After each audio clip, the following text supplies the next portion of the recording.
Vamos abrir a palavra de Deus no primeiro livro dos Reis, capítulo 20, versos 22 a 43.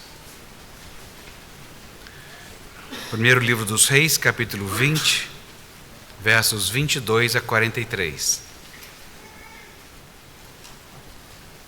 Acompanhe com os olhos e coração a leitura que eu farei.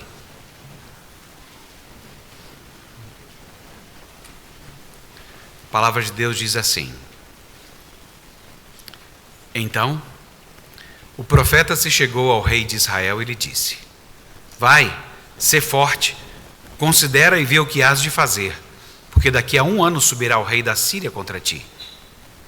Os servos do rei da Síria lhe disseram: Seus deuses são deuses dos montes, por isso foram mais fortes do que nós, mas pelejemos contra eles em planície, e por certo, seremos mais fortes do que eles. Faze, pois, isto: tira os reis, cada um do seu lugar, e substitui-os por capitães, e forma outro exército igual em número ao que perdeste, com outros tantos cavalos e outros tantos carros, e pelejemos contra eles em planície, e por certo, seremos mais fortes do que eles. Ele deu ouvidos ao que disseram, e assim o fez. Decorrido 1 ano, Ben-Hadad passou revista aos sírios e subiu a Afeca para pelejar contra Israel.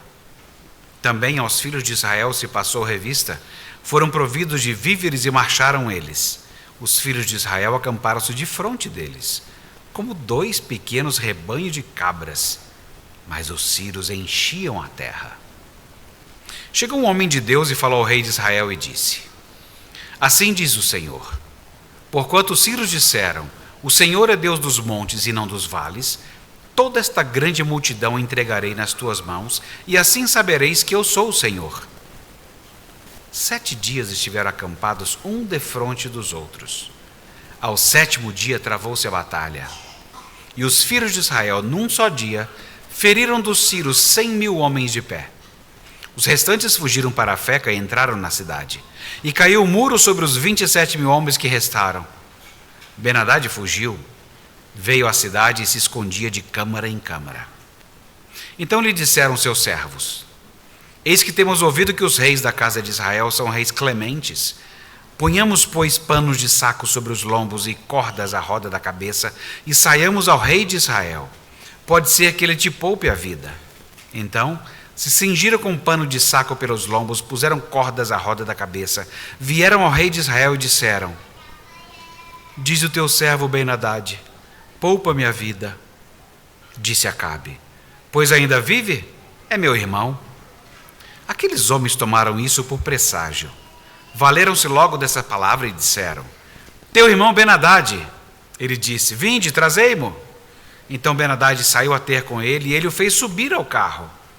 Ben-Hadad disse-lhe: As cidades que meu pai tomou a teu pai, eu tas restituirei. Monta os teus bazares em Damasco, como meu pai fez em Samaria. E eu disse Acabe: Com esta aliança te deixarei livre. Fez com ele aliança e o despediu. Então, um dos discípulos dos profetas disse ao seu companheiro por ordem do Senhor: Esmurra-me. Mas o homem recusou-se a fazê-lo. E ele lhe disse: Visto que não obedeceste à voz do Senhor, eis que, em te apartando de mim, um leão te matará. Tendo ele se apartado, um leão o encontrou e o matou. Esmurra-me. Encontrando o profeta outro homem, lhe disse: Esmurra-me. E ele o esmurrou e feriu. Então se foi o profeta e se pôs no caminho do rei, disfarçado com uma venda sobre os olhos. Ao passar, o rei gritou e disse: Teu servo estava no meio da peleja, quando, voltando-se-me um companheiro, me trouxe um homem e me disse: Vigia este homem, se vier a faltar, a tua vida responderá pela vida dele, ou pagarás 1 talento de prata. Estando teu servo ocupado daqui e dali, ele se foi. Respondeu-lhe o rei de Israel: Esta é a tua sentença, tu mesmo a pronunciaste. Então ele se apressou e tirou a venda de sobre os seus olhos, e o rei de Israel reconheceu que era um dos profetas, e disse-lhe: Assim diz o Senhor: Porquanto soltaste da mão o homem que eu havia condenado, a tua vida será em lugar da sua vida, e o teu povo em lugar do seu povo. foi-se o rei de Israel para sua casa, desgostoso e indignado, e chegou a Samaria. Até aqui a palavra do Senhor. Vamos falar com o nosso Deus uma vez mais?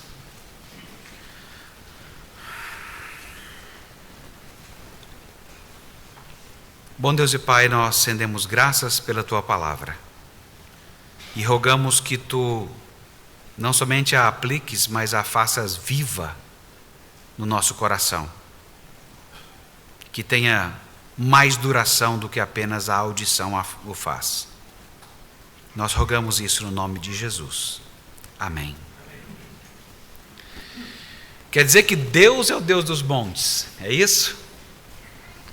Até que dá para pensar um pouco assim, não é? Afinal de contas, no Monte Carmelo, recentemente Elias humilhou os profetas de Baal.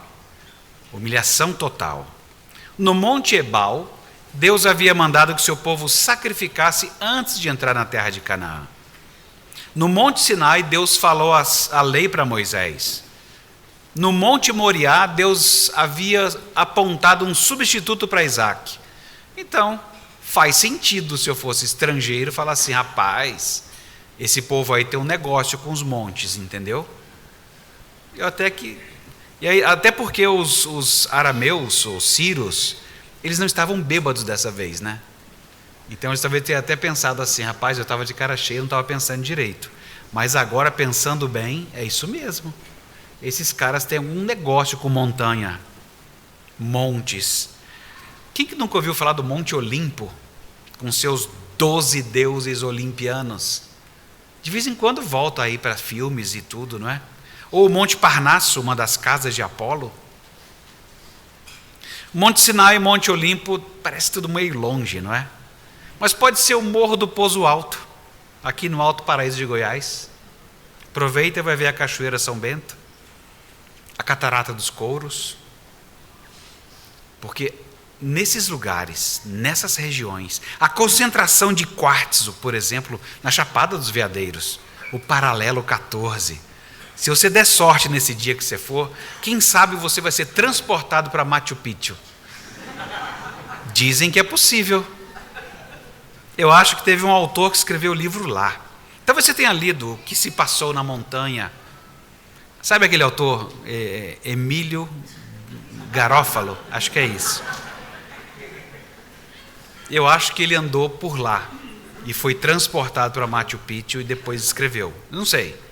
Ele disse que tem uma experiência dessa, eu vou confirmar. Mas montanhas, cachoeiras, cavernas, são os lugares de contato maior com as coisas místicas, não é? Eu falo, não é? Estou esperando vocês concordarem, para ver quem vai para a cachoeira, fazer uma oferta e tal. Mas tem a Chapada dos Guimarães, Mato Grosso, cachoeiras, cavernas e elevados. Fica cansativo, não fica? Sempre isso, montanhas, cavernas, cachoeiras. Mas é isso, são os lugares preferidos das religiões em geral. Os lugares preferidos, lugares privilegiados para ter contato com o divino. Esse é o lugar. Aliás, tem uma profecia de Dom Bosco, isso mesmo, Dom Bosco, fundador da Ordem dos Salesianos. Tem uma profecia dele que diz assim: entre as montanhas do Paralelo 15 Sul, região da Chapada, surgirá uma terra prometida, com riquezas inconcebíveis. Se for, vai ser bem legal, né? Estamos esperando. E eu não posso deixar de lado Minas Gerais, gente. Posso deixar Minas de fora. Porque tem São Tomé das Letras. São Tomé das Letras. Quem não foi lá com as suas muitas histórias de contato com seres extraterrestres, ou apenas se conectando a algo maior? Eu não sei porque a gente quer se conectar a algo maior, né? Vai mandar na gente. Mas é isso. Eu sei que há pessoas também que já foram orar no monte, porque afinal de contas Deus é Deus dos montes. Então a pessoa já foi orar no monte. Eu sei que há pessoas que foram orar no monte porque é um lugar mais calmo e não tem nenhuma criança enchendo a paciência. Tudo bem, é ótimo. E aí, de fato, só vai ter o grilinho, cri, cri, e mais nada. Agora, se você for orar no monte porque acredita estar mais perto de Deus, porque Ele é o Deus das montanhas, afinal, aí a gente tem um problema. É como as pessoas falarem assim: eu vou pedir para o mundo inteiro orar por um assunto, porque aí Deus vai olhar e vai falar assim: cara, tem muitos likes essa oração aqui, eu vou ter que atender isso, porque senão pega mal, entendeu, na rede social, e Deus ser cancelado. Aliás, ele já vem sendo cancelado, né? Então, mas às vezes as pessoas acham que se eu movimentar o mundo inteiro, é como às vezes acontece no jornalismo, né? Gente, coloca na imprensa, porque se todo mundo noticiar, alguém vai ter que fazer alguma coisa. Funciona em algumas coisas, mas com Deus eu suspeito que não funciona. Mas ok. E gente, muitos se interessarem em orar por um mesmo assunto, problema nenhum. Ou pedir para várias pessoas orarem, sem problemas. O problema é pensar como o pessoal de Ben-Hadad, que Deus é o Deus das montanhas e não dos vales. Ou, do jeito que a gente fala, que Deus é o Deus que faz de um certo jeito e não de outro. E geralmente do jeito que eu digo que é. Ou é no monte, ou é fazendo uma corrente de oração. É quando eu começo a estabelecer o modo como Deus responde. Aí é um problema. O nosso texto, ele mostra a mesma coisa que o texto passado. Uma escalada irracional de compromisso com a idolatria, mesmo quando Deus fala por meio do seu profeta e a sua palavra se cumpre. E é esperado que essa declaração seja igual, porque a estrutura, como a gente fez o rascunho da outra e não precisa para essa, é igual. Aparece um homem de Deus, um profeta, sem nome, para um rei que não pediu ajuda. Daqui a um ano Ben-Hadad vem. Durante um ano, Acabe falou com Deus, buscou, se humilhou, nada, zero. Se organizou como exército, 2 rebanhos de cabra, na frente daquela miríade de gente. E ele falou com Deus? Não. Mas aí Deus falou com ele. Deus vai até ele e dá isto. Então o que a gente tem é essa escalada irracional, esse compromisso com a idolatria, que não só Ben-Hadad tinha, que não era do povo de Deus, mas também Acabe, que era do povo de Deus, mas tinha compromisso com a idolatria. Ele só fazia o que Jezabel dizia que era para fazer, mesmo tendo a voz de Deus no meio dele e ele vendo a palavra se cumprir. Complicado, né? Então, como é que a gente vai dividir esse texto? De jeito nenhum. Então, para quem divide, hoje não tem divisão. Hoje vai ser mais uma oportunidade para Acabe. Só isso. Então é isso que vai aparecer. Mais uma oportunidade para Acabe. E aí não perca o que vai acontecer. Então é só isso, tá bom? A gente vai lidar com isso. Mais uma oportunidade para Acabe. Nesse capítulo 20, nós tivemos 2 narrativas, os versos de 1 a 21 e agora os versos 22 a 43.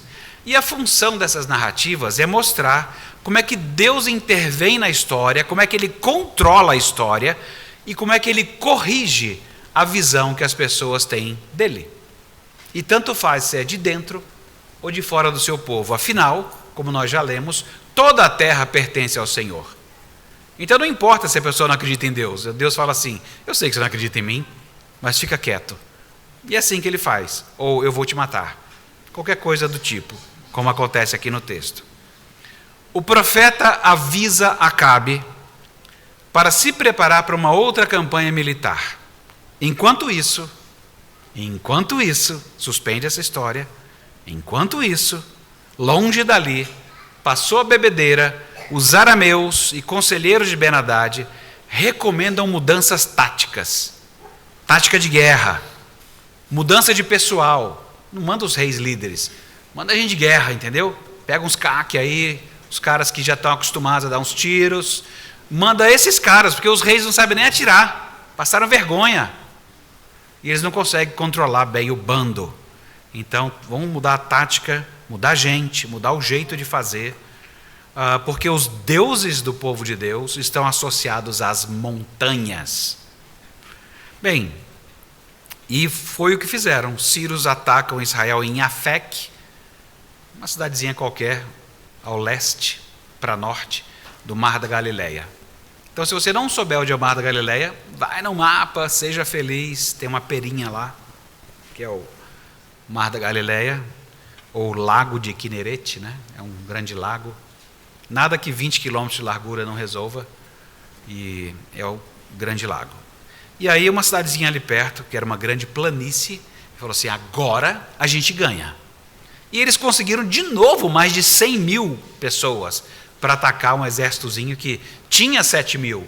Mas deve ter tido uma baixa, vai aí que Noves fora aqui e lá, deve ter uns 5 mil. Então, é uma proporção interessante.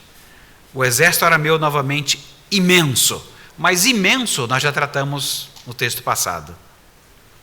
E vai ser enfrentado de novo por uma pequena força israelita. E eu gosto da descrição, 2 pequenos rebanhos de cabra. Gente, é uma das cenas mais ridículas que tem, né? Você já olha e fala assim, perdeu. Não tem como, aposta no outro lado. Perdeu, não tem jeito. Acabe buscou a Deus por causa disso? A coisa apertou? Não. Mas Deus foi até Acabe. Um homem de Deus, ele chega e fala assim, olha, o Deus de Israel está sendo desafiado. E o poder de Deus ele não pode ser localizado ou vinculado a táticas militares ou localização geográfica. E o efeito deve ser o mesmo que nós vimos da outra vez. E sabereis que eu sou o Senhor. Vai acontecer tudo isso para que vocês saibam que eu sou o Senhor. E o resultado está aí, vocês já leram. Foi uma segunda vitória, rápida e massacrante. E todo o exército de Ben-Hadad é vencido. Novamente a narrativa não fala que tenham se dedicado ou se arrependido ou se convencido de que somente o Senhor é Yahvé. Para quem nunca ouviu esse nome, Yahvé é aquele nome que não se sabe pronunciar do Antigo Testamento. A gente fala, tem uns que chamam Jeová, Jivé, Yahvé. Ninguém sabe como pronuncia mesmo, são 4 consoantes. Mas Deus diz, olha, vocês vão saber que eu sou Yahvé. E nós não temos comentário no texto, se eles agora sabem que Deus é o Senhor. Tem tempo de guerra e tempo de paz, como a gente já aprendeu em Eclesiastes. Você se lembra da história de Saul? Ele foi condenado precisamente pela mesma razão.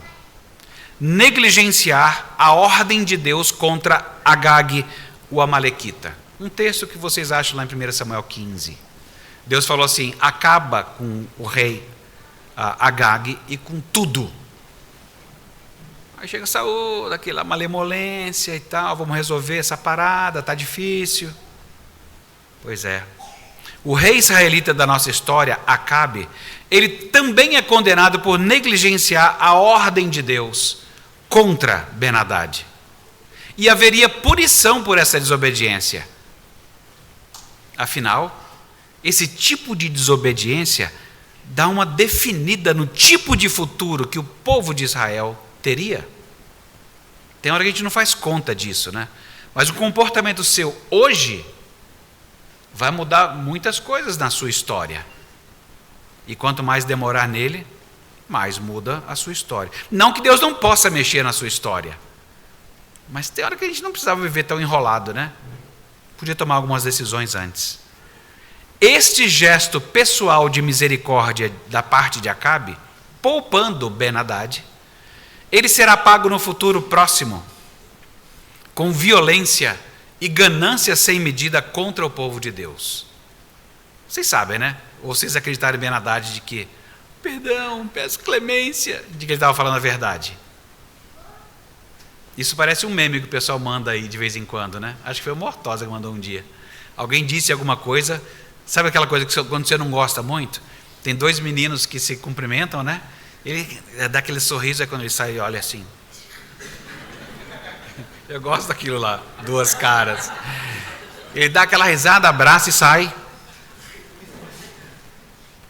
Aquela cara de, eu não gosto de você. Eu só cumpri uma tabela social. Ben-Hadad fez a mesma coisa, cumpriu uma tabela social. Deus, que Acabe havia deixado de fora da equação, ele se intrometeu nessa história com uma afirmação e uma promessa. Ele disse para Acabe: olha, os arameus acham que eu sou Deus apenas dos montes. Você vencerá toda essa multidão. De novo, quem esperava por essa? Quem esperava por essa? Para mim, Acabe já estava batido. Era um nome que eu já não precisava nem comentar mais. De vez em quando a gente fica assim: Deus, o senhor está gastando quase 4 capítulos com esse cara. E está dizendo que ele foi o pior rei. E o senhor está gastando quase 4 capítulos. Por que ele está fazendo isso? Porque ele está lidando com pecados que foram cometidos nessa época, que é muito comum que nós cometamos também. Então ele está dando um alerta para o povo dele, para deixar registrado, esse é o objetivo do livro de Reis, contar para nós porque que Deus deu no povo dele. E é o que ele vai fazer com a gente também, se nós não ouvirmos a sua voz. Então ele está dizendo antes, fala assim: ouve, presta atenção e faz o que eu estou falando. Porque se você não fizer, você vai cair escravo que nem esse pessoal aqui. Então presta atenção. É para isso que isso aqui está aqui. Isso me ajuda a falar assim: ah, Deus, obrigado. É por isso que você está tão preocupado com esse traste, não é? Acabe. Porque a gente no íntimo do coração, de modo pastoral, pensa: Deus, deixa o exército sírio acabar com ele. Ele está atrapalhando a cidade. E os pecados da liderança na Bíblia, eles são muito sérios.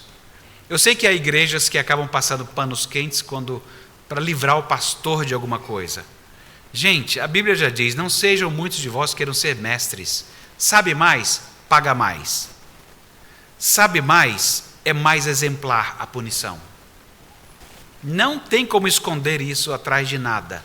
A Bíblia é desse jeito. Então, a gente está aqui face a face com o mistério da majestade da graça de Deus. Que mesmo para um cara que não está a fim de ouvi-lo, não quer buscá-lo, ele fala assim: deixa eu te contar mais uma vez. A coisa está difícil, vai ficar pior. Melhor se ouvir. Deus vem assim e ainda fala. Então, se você já desistiu de um parente, porque parente a gente desiste mais rápido, entendeu? Parente parece que ele falou: ah, já encheu, já deu. Parente é um negócio sério. Já contei, né? Eu contei aqui uma vez a diferença entre o telefonema de alguém estranho e de um parente. Alguém estranho, você está todo nervoso, atarantado. Oi, não está atrapalhando não, fala. Tudo bem. Parente. Fala. O que é? Não posso. Não é diferente? Pessoas de fora, parente. Se você já desistiu de um parente, não desiste não. Porque Deus não desiste. Ele continua a testificar adequadamente da sua graça, o que ele faz. E ele não deixa de dar a advertência. Fala assim: cara, esse é o caminho. Se você for por esse caminho, dá nisso. Esse é o caminho que Deus propõe. Às vezes a pessoa fala assim: vai te catar. Ok, você vai se catar e volta no outro dia. Fala assim: já me catei, vim aqui eu falar de novo. Testemunhar outra vez. Não, gente, não tem outra solução não. Às vezes vai ser bem só isso mesmo. Porque Acabe não merecia nada além do julgamento de Deus. Mas Deus, com incrível paciência, deu a esse rei detestável mais uma evidência de que ele era real, digno da devoção de todo o coração do povo e do rei. Você já percebeu como é que Deus sabe jogar o jogo e o nome do jogo é quem perde ganha? Porque assim, você fica tentando entender, mas esse é o jogo, quem perde ganha. Aí você fala assim: eu me sinto perdendo quando eu falo com aquela pessoa que eu não quero mencionar o nome. Parece que eu estou perdendo a minha honra, sabe, o meu nome. Eu estou perdendo alguma coisa. Fala assim: que bom, Deus perdeu bastante coisa para que a gente pudesse ser o que nós somos. Então, se o assunto é de perder, a comparação é com o que Deus fez, para a gente situar e colocar no lugar o nosso. eu acho interessante pensar nisso, porque tem pais que ficam desesperados quando eles perdem com seus filhos, ou num relacionamento quando o marido ou a esposa e o marido, quando um perde para o outro. Parece uma competição, né? Quando um perde para o outro, quando os pais perdem para os filhos. São confrontados na sua autoridade, desafiados na sua lógica e ridiculizados por suas atitudes. Aí o bicho pega, né? Só com esses 3 aqui eu já fiquei nervoso. Falei, meu Deus do céu, não. Aí fala, não, você não sabe jogar o jogo? O que você faz primeiro, afinal, numa situação dessa, em que tem isso, o confronto à autoridade, o desafio à sua lógica, e você sentir-se ridículo nas suas atitudes, que foram ridículas? É mais ou menos como você fazer assim, para de gritar! Você entenderam o ridículo? É que eu já passei por esse, então eu estou contando. É aquela hora que você fala isso e todo mundo começa a fazer assim, ó. Ele não está entendendo, cara. A gente aprende. A gente fica bravo. O que a gente faz então? Primeiro de tudo, o nome de Deus é que é importante aqui. Primeiro de tudo, Deus se apresenta pelo profeta para que saibam que Ele é o Senhor Deus. Quem fará o seu nome grande é o Senhor Deus. É Ele quem cuida do seu nome. Então não fique tão preocupado com o seu nome, porque quem cuida do seu nome é o Senhor Deus. Porque se houver temor a Deus, você tem um caminho de tratamento, de conversa. Se não houver temor a Deus, fica muito difícil a conversa. Então o seu foco não é lutar pela honra do seu nome, mas para que o temor de Deus se estabeleça. Diferente. Às vezes eu fico tentando imaginar, Saul encontrando com Agag, ou Acabe com Ben-Hadad. Porque é tão interessante, por que esses caras mudaram de ideia, né? Desobedeceram a Deus. Olha, todos os chefes de quadrilha, do tráfico, ou hereges da Bíblia que eu encontrei até hoje, eles eram muito amigáveis. Gente gostável. Essa palavra a gente podia colocar, né? Era gente gostável. Não lembro de nenhum deles que tenha sido mal educado, ou que não tenha até oferecido, pastor, eu me sentia até protegido, sabe? Mas eu sabia que era do Senhor, mas era gente muito simpática. Falei, gente, é um ser humano, né? Esperado até que seja simpático mesmo. Eu creio que Saul e Acabe fizeram o que talvez você fizesse. Sabe aquele pensamento assim? Rapaz, esse pessoal que eu encontrei é muito gente boa. Eu não esperava esses dos arameus, eu não esperava. Eu esperava gente mais grosseira, sabe? Mas o cara foi tão legal, a conversa fluiu, sabe? Foi, sei lá, parecia que a gente era amigo de muito tempo. E, afinal de contas, eu acho que eles entenderam a lição. Sabe, eles tiveram uma perda maciça no exército. Acho que eles entenderam, afinal. E eu acho que agora, então, eles vão colaborar e viver bem entre nós. Não vou matá-los. Não dá para concluir isso. E depois você não está nem no calor da guerra. Você fala assim, cara, já perdi o calor da espada, sabe? Agora eu tomei banho, tomei um vinho do Senhor, chamado Sinai. Não Sinar. Quem sabe, quem bebe sabe. Não é o Sinar, é o Sinai. E aí, o que vai acontecer? Não vou matá-los. Já esfriei. Estou tranquilo. Penso no assunto. Converso com eles e falo assim, cara, você é muito gente boa. Cara, você não acredita. Eu vim aqui para te matar. Mas essa nossa conversa mudou tudo. Abriu o horizonte para mim. E agora eu vou exercer misericórdia para com você. Ok. Exceto que eles estavam desobedecendo, tanto Saul como Acabe agora. Uma ordem expressa de Deus. Deixa eu dar uma tranquilizada no pessoal que não acredita na palavra de Deus. Vou tranquilizar vocês dizendo, se tem alguém aqui que não acredita na palavra de Deus, eu não vou ficar olhando assim agora, porque não sei. Mas não tem teocracia no cristianismo. Ou seja, não haverá nenhum cristão dizendo que tem ordem de Deus para te matar. Não tem. E se houver alguém assim, você já sabe que ou não é um discípulo de Jesus, ou é um discípulo que se envolveu com um caminho equivocado do Evangelho e vai pagar pelos seus atos na prisão. Entretanto, o ensino desse texto para todas as gerações, inclusive a nossa, ele permanece o mesmo. Aliás, o apóstolo Paulo entendeu bem este ensino quando ele instruiu os colossenses da seguinte forma. Ele diz assim, abre aspas, fazei, pois, morrer a vossa natureza terrena, prostituição, impureza, paixão lasciva, desejo maligno e a avareza, que é a idolatria. Por estas coisas é que vem a ira de Deus. Ora, nessas mesmas coisas andastes vós também, noutro tempo, quando vivieis nelas. Agora, porém, despojai-vos igualmente de tudo isto: ira, indignação, maldade, maledicência, linguagem obscena do vosso falar. Não mintais uns aos outros, uma vez que vos despistes do velho homem com seus feitos, e vos revestistes do novo homem, que se refaz para o pleno conhecimento, segundo a imagem daquele que o criou, no qual não pode haver grego nem judeu, circuncisão nem incircuncisão, bárbaro, cita, escravo, livre, porém Cristo é tudo em todos. Olha que legal! Paulo entendeu e aplicou. Essa é a ordem de Deus para o seu povo. Façam morrer a natureza terrena de vocês. Quando ele falou para Saul, essa era a ideia. Quando ele falou para Acabe, era a mesmíssima ideia.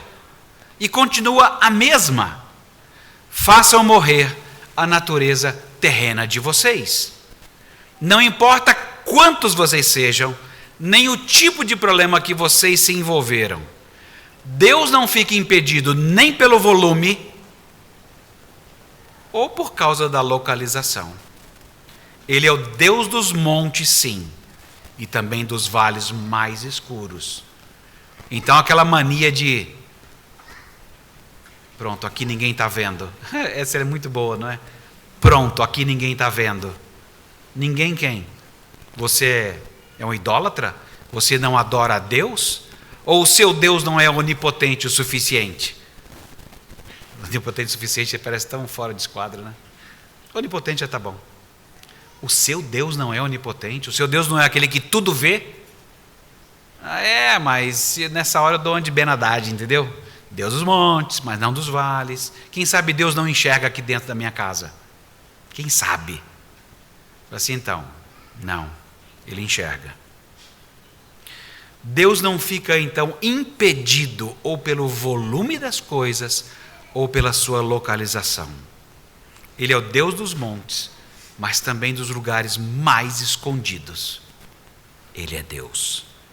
Agora, uma má notícia para a pessoa incrédula. Se você está ouvindo isso e é uma pessoa incrédula, incrédula que eu estou falando naturalmente deve acreditar em alguma coisa, mas incrédula do Deus da Bíblia como ele se revela, e nós estamos explicando.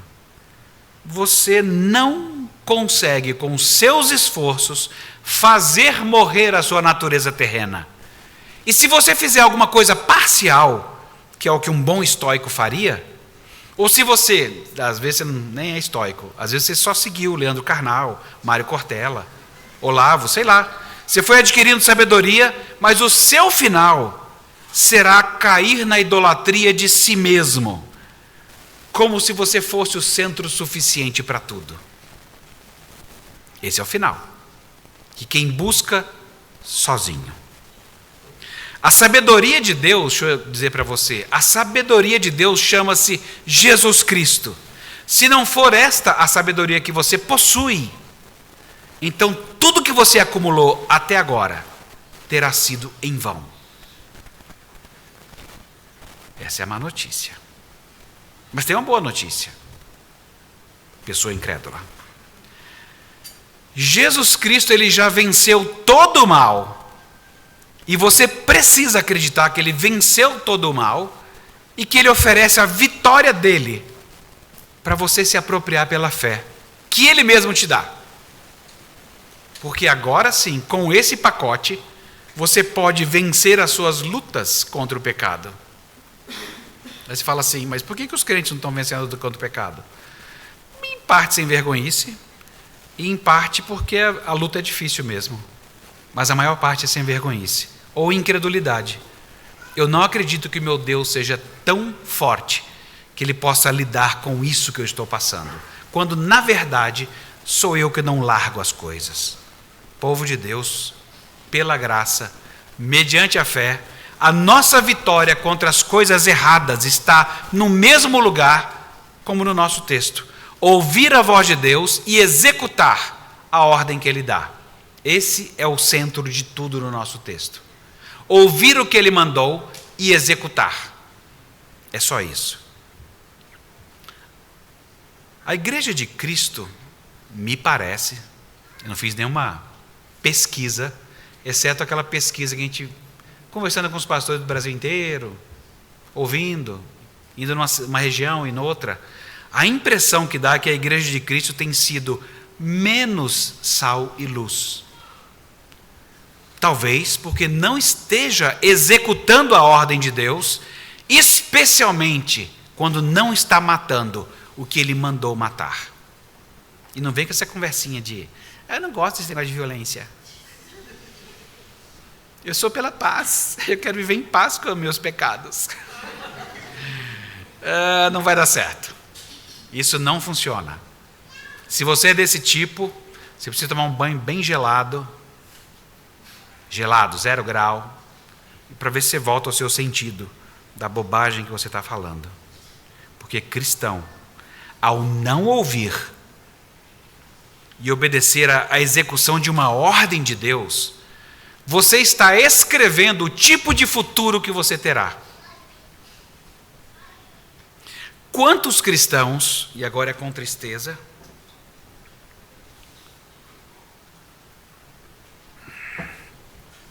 quantos cristãos têm servido menos no corpo de Cristo? Porque escolheram poupar Agag, escolheram poupar Ben-Hadad.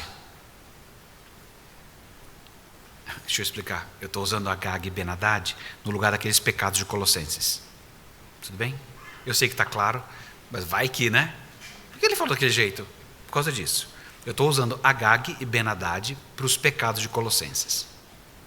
Então, alguns cristãos, ou muitos cristãos, têm escolhido poupar Agag e Ben-Hadad.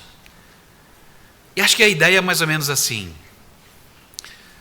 Deus, se eu mantiver vivo apenas um pouco da imoralidade sexual, só um pouco. Se eu mantiver viva só um pouco da impureza, do desejo desordenado, do desejo maligno, da vontade de ter mais e mais, da ira, da fúria, da malícia, da maledicência, da linguagem obscena, sabe? Aquele tempero, é um tempero que deixa as coisas até mais engraçadas. Eu lembro até hoje do meu primeiro acampamento, acho que eu já contei isso aqui há algum tempo. Meu primeiro acampamento com gente crente. Gente crente é muito engraçado, eu queria que vocês soubessem, vocês são muito divertidos. Especialmente o jeito de falar as coisas. Vocês falam coisas para ninguém entender, né? E foram minhas primeiras dúvidas, né? Porque ia ter uma social, só de falar isso eu já não sabia o que eles estavam falando. Vai ter uma social, eu falei, meu Deus, e agora é vestido de que jeito, né? E aí vai ter um trabalho na sexta. Eu achei que era tudo macumbeiro. Ia ter um trabalho na sexta. Falei, cara, eu tenho que entender o que eles vão fazer, né? Se é trabalho ou se é descanso, eu não sei o que eles vão fazer. É um encontro, o que é isso, afinal? Eu não perguntava nada, ficava ouvindo os crentes falando e era muito divertido. Eu sabia que os crentes não eram santinhos, que estavam sempre lutando contra o pecado, e eu achava isso muito interessante até. E no acampamento específico houve muitas gincanas, brincadeiras de roda, de salão, muita coisa. E mais tarde eu fui pensar sobre isso. Eu voltei, saí de lá, fui para sei lá onde, acho que eu estava em Curitiba nessa época.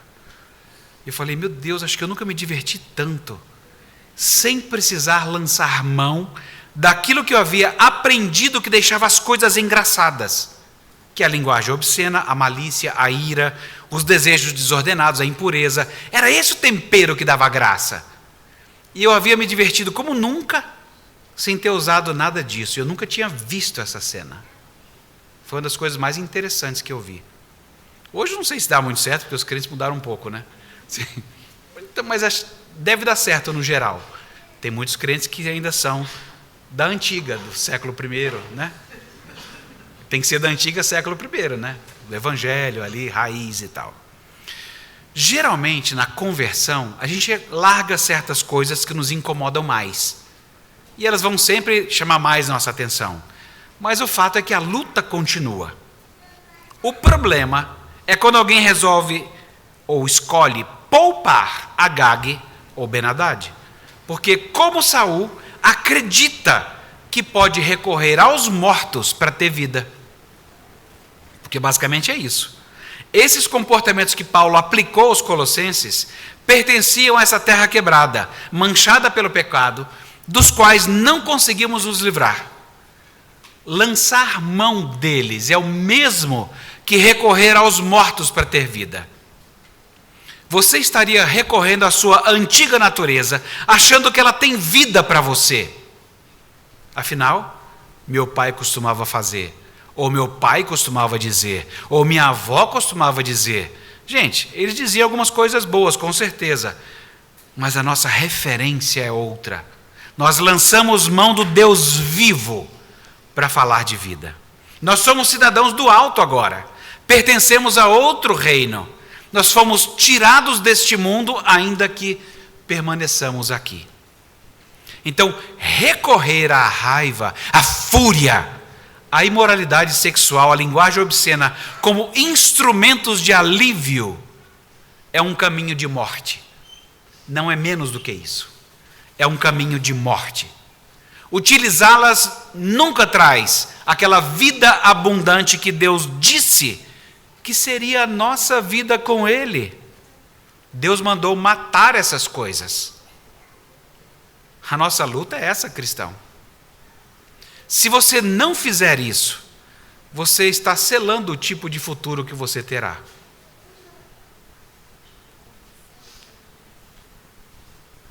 Tem gente que já desfruta um pouco desse futuro truncado, por não matarem de novo e novamente o pecado. E pecado é tipo Jason. Tem várias edições. 1, 2, 3, 4, 5, 6, 7, 8, 9, 10, 11, 12. Foi até o 13? Acho que não. É Sexta-feira 13, mas com 12 edições. Deve ser uma coisa parecida com isso. Sexta-feira 13, quem não viu, é de 1980. Então, provavelmente muitos não viram. Eu nem vou recomendar. Mas assim, acabou pegando essa coisa do Jason, que ele matava e ele surgia no outro filme. Eu falei, meu Deus, esse cara não morre. Essa desgrama não morre. Pois é, o pecado tem essa cara todo santo dia. Você fala assim, eu achei que eu tinha matado. Estou ruim de mira, né? Você vai ter que trabalhar mais seu coração. Por quê?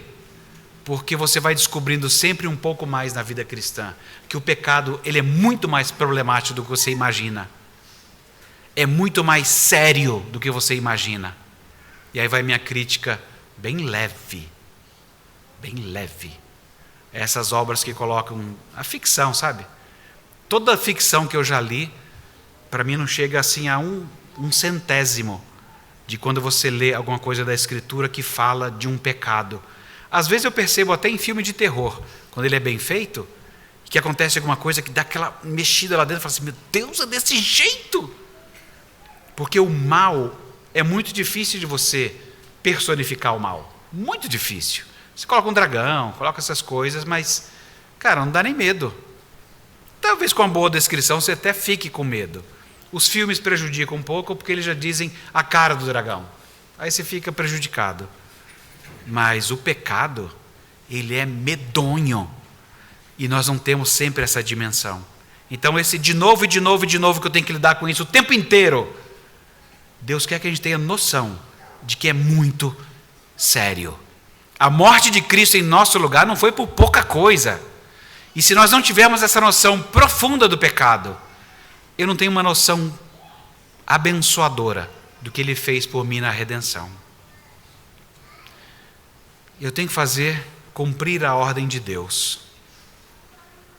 Ou então você vai passar por algumas situações, ou nos relacionamentos, em família, em que alguém vai sempre falar assim, décadas já se passaram e não ocorrem mudanças. E é isso, a conta é essa. O pecado é um negócio sério. E por que não ocorrem mudanças? Porque você não quer cumprir a vontade de Deus e fazer morrer sua natureza terrena. De verdade. Às vezes a gente até fala assim, pastor, na real, vou bater a real para tu. Eu já senti que não é sério, entendeu? Mas às vezes é só o jeito da pessoa falar, né? Então fala assim, pastor, deixa eu falar de verdade. Eu não quero mais fazer isso. De verdade, isso me incomoda. Eu ouço porque eu tenho orelha. Mas se eu conheço o ser humano que a Bíblia me mostra, não é a pessoa. Pode ser qualquer um. Mas a Bíblia me diz, cara, pecado é um negócio sério, profundo. E nós costumamos não nos enfrentar. Ou nos poupar. Isso é bem pesado.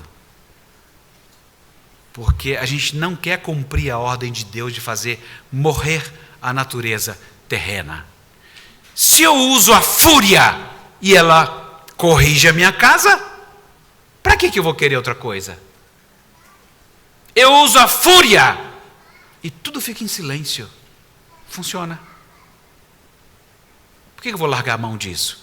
Então, Deus, eu vou fazer o seguinte, eu vou fazer que nem com a Agag. Vou falar assim, rapaz, vamos poupar esse rebanho aí para adorar o Senhor. E eu vou dizer que eu estou sendo usado por Deus e vou resolver um monte de problemas. Não. Geralmente nós não queremos cumprir a ordem de Deus de fazer morrer a nossa natureza terrena. Mesmo sabendo que Cristo já venceu. Você não quer enfrentar você mesmo. A quem você tem em alta conta. E encontrar em Deus somente o alívio, o descanso que você precisa. Pois bem, esta é a hora. Confesse a Deus que a ira, a fúria, a imoralidade sexual, a linguagem obscena tem sido para você um instrumento de alívio, de descanso até, a sua muleta para caminhar. Peça perdão a Deus e comprometa-se a lutar de verdade e matar o que precisa ser morto. Porque Deus, e essa é a parte legal, fala assim, mas como que eu vou fazer isso, pastor? Aí você dá um tapa já, pá! Mas se a pessoa disser essa frase, você que é família, já mete a mão para rodopiar. Pou! Nem vê de onde veio. Para a pessoa cair na real, assim, sabe? Acorda para Jesus. Aí acordou para Jesus, você fala assim, o que você está falando? Você está falando que nem Ben Haddad? Você está achando que Deus é só dos montes? Que Ele não tem condições de lidar com você? Que Ele não tem condições de lidar com seus muitos pecados? Você está me dizendo isso? Que Deus não é capaz de lidar com isso? Que a morte de Cristo na cruz deu conta de algumas coisas, mas desta Ele não dá conta? É isso que você está me dizendo? Aí fala, acho que não. É a resposta esperada. Se a pessoa achar, aí você bate de novo. Que o problema é mais sério. Gente, eu não estou pregando violência, não batam, tá? Não é legal. Só se for necessário. Muito necessário. Mas a questão é essa. Deus continua capaz de mudar o seu presente e o seu futuro próximo. É o que ele estava dizendo para Acabe. Descaradamente, o tempo inteiro. Não caia na desinformação do inimigo que diz, agora não adianta mais lutar, você está todo manchado. Nem mexe mais com isso. Seja uma vergonha para a igreja. Vergonha para todo mundo. Não se mete mais com isso, larga isso para lá. Está manchado mesmo, agora fica. Não. O nosso Deus não é só Deus dos montes. Ele é o Senhor de toda a terra. Ele não é só o Deus do passado, perdoou todos os meus pecados do passado, ou do futuro distante da ressurreição. Não, Ele também é o Deus do presente e do futuro próximo. Ele pode agir no seu coração. e Ele tem poder para isso. Então, cuidado para não cair no mesmo pecado de Ben-Hadad. Deus testemunhou para parte do seu povo no Reino do Norte, lá naquela época, que Ele é este Deus que vence batalhas e que não há lugar que Ele não possa vencer. Atualizando, a mesma coisa. Ele vence batalhas e não há lugar que Ele não possa vencer. Gente, antes de vencer todo o mal e ser crucificado, Jesus ensinou seus discípulos assim: o povo que jazia em trevas viu grande luz. E aos que viviam na região e sombra da morte, resplandeceu-lhes a luz.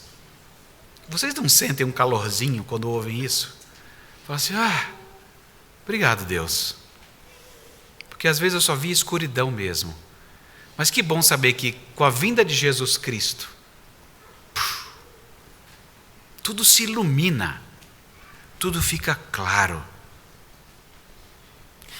O Ralph Day, o comentarista, ele coloca assim: o capítulo 20, esse que a gente está lidando, ensina que devemos ter clareza sobre Deus, sobre a sua graça, sobre o seu poder e sobre o seu julgamento. E é isso que a gente vê no texto. Porque a graça de Deus é a famosa: Deus, eu não sei porque o senhor está gastando esse tempo com Acabe. O que mostra como é que a gente age com a graça de Deus, não é? Ele nos alcança sem nós merecermos, mas eu quero sempre que a outra pessoa tenha merecimento para mim. Não é que você vai ficar João Bobo o tempo inteiro só fazendo o que os outros... eu nunca vou interagir com nada, não vou dizer não para as coisas. Não, as coisas têm peso e lugar e hora.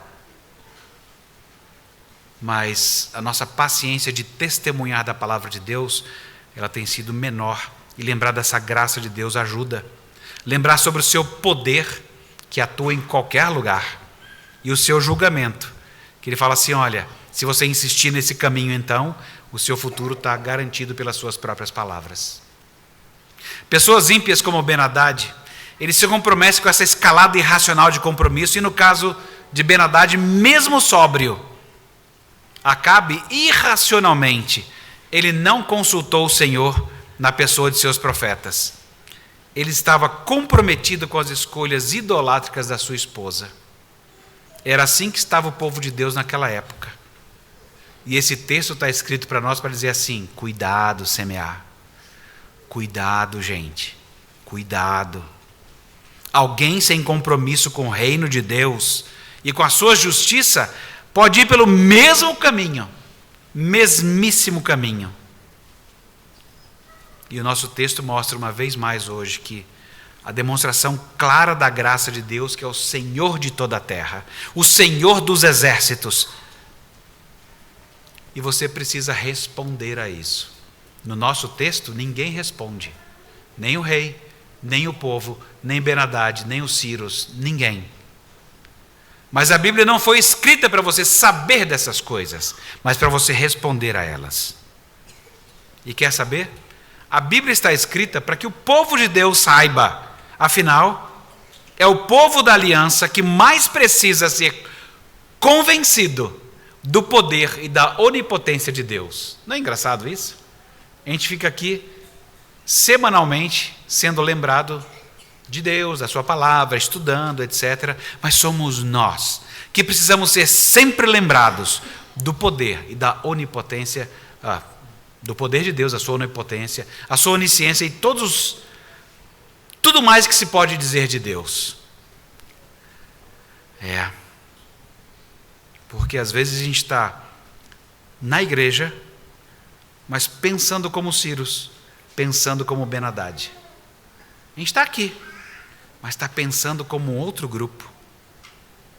Olha a severidade desse momento, né? Ouvir o profeta de Deus era o mesmo que ouvir a Deus, como o rapaz morto pelo leão logo descobriu. Ouvir o profeta de Deus é ouvir o próprio Deus. E não é menos nessa noite. Ouvir a pregação fiel da palavra de Deus é o mesmo que ouvir a Deus. Então o nosso pecado não seria muitíssimo grande se eu deixasse de confessar Jesus Cristo como o único Senhor? Ele é o maior de todos os profetas que anunciou que venceu não só um exército local, não só poderes externos, mas alcançou as trevas mais internas do seu coração e venceu todo o mal, naquele lugar que nem você acessa. O que você vai fazer com essa informação? Compartilhar no Instagram? Talvez seja bom, talvez seja uma porqueira. Porque o que você vai fazer com essa informação não é só para tomar conhecimento, Ele quer nos transformar, nos fazer parecidos com o seu Filho. E se Deus é o Deus dos montes, você podia até se perguntar, como é que pôde Jesus Cristo, Deus Filho Todo-Poderoso, ser preso no Monte das Oliveiras? É que Deus sabe o que precisava ser perdido para vencer. E talvez a gente não esteja se lembrando do Evangelho que parece que perdeu, mas ele ganhou. E ele sabia o que era necessário perder para vencer. E ele está trabalhando em você, crente, em nós todos, crentes. Assim como ele trabalha em todo o universo. No universo e na sua história particular. Para nós aprendermos a perder, como ele, e vencermos. Porque esse tem sido o Evangelho. Aprender a perder para vencer. O que Acabe não quis perder? O seu nome, a sua posição, o que ele representava diante das pessoas. Nada! E como a Escritura coloca de modo tão cândido, se você não perder a sua vida, não adianta. Fala assim, pastor, o que eu preciso para ser salvo? Morra. É só isso. Mas isso dito por Jesus, tá? Não por mim. Por mim fica parecendo um negócio muito esquisito, né? Mas Jesus dizendo é exatamente isso. Você vai passar por uma cirurgia e eu vou trocar seu coração. Então você vai morrer e você vai ter uma nova vida. Ele faz isso e não vai ficar uma cicatriz. Vale a pena. O foco do nosso texto era: ouviu a voz de Deus e execute o que ele disse que é para fazer. Como você não vai matar nem Ciro, nem Acabe, nem ninguém, você vai fazer aquilo que a Escritura sempre quis que nós matássemos: o pecado. Vamos pedir ajuda a Deus para isso? Bom Deus e Pai, bendito e exaltado seja o teu santo nome. Nós rendemos graças, Senhor, porque quanto mais nós vemos o Senhor trabalhando nessas histórias, mais nós apreciamos a tua paciência, a tua longanimidade. Bendito seja o teu santo nome, ó Pai, porque isso nos dá, de um modo quase errado, nos dá uma esperança. A gente não quer ter esperança porque o Senhor é longânimo com o erro. A gente quer aprender com o erro, especialmente o erro dos outros, para que a gente não venha cair neles e ofender o nome do Senhor publicamente. Bendito seja o teu santo nome, ó Pai, pela sua muita paciência e longanimidade. Obrigado porque o Senhor nunca deixa faltar profetas para falarem em teu nome. E obrigado, Senhor, porque o teu julgamento é certo. Obrigado por estarmos em Cristo, porque nós já sabemos que o julgamento aconteceu nele. Mas nós sabemos que se nós olharmos para a morte e acharmos que a morte é alívio, nós também podemos ter uma vida bem difícil por aqui. Ajuda-nos, Senhor. Ajuda-nos a colocar a tua palavra no nosso coração, a mastigá-la, a meditar nela e vivê-la no correr da semana e dos dias e do resto da nossa vida diante do Senhor. Nós oramos agradecidos, Deus. No nome de Jesus. Amém.